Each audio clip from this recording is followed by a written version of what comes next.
So Gamer Nexus just dropped the first serious Linux gaming benchmark on Bazzite distro, and the results line up with exactly what we're talking about for months. Windows is losing its grip on gaming, and Valve is the one pulling out the rug. Let's get into it. So Linux gaming isn't a meme anymore. It's not for nerds, and it's not for later. It's right here, right now. Steve and his team has spent weeks benchmarking modern GPUs on Linux, the same GPUs everybody's buying, and this is what they found. AMD on Linux is shockingly smooth. The RX 97 XT and the 96 XT had some of the best frame pacing ever seen. Not just high FPS, but consistent FPS, the kind that actually feels good to play. So Nvidia on Linux, the raw power was there, but in some games, the 5090, the most powerful card on earth, was getting absolutely smoked by AMD because the frame pacing was just an absolute mess. Big FPS, but micro stutters everywhere.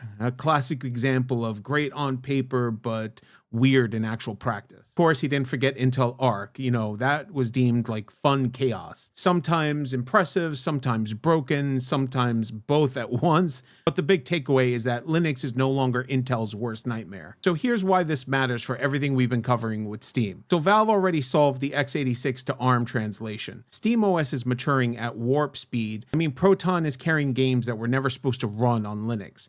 And now hardcore reviewers are benchmarking Linux like it's a real platform because it finally is. This is exactly how ecosystems die, not with a press release, with a slow, painful irrelevance.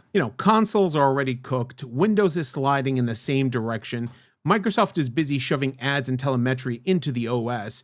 Meanwhile, Valve is building a gaming layer that actually respects performance. The moment that Gamers Nexus published a thumbnail that said RIP Windows, the tide is just completely turning. The testing isn't perfect and Linux still has rough edges, but the direction is crystal clear at this point. Linux gaming works, Steam has made it mainstream, and Windows is running out of excuses. Don't forget to like and subscribe, and take care, guys.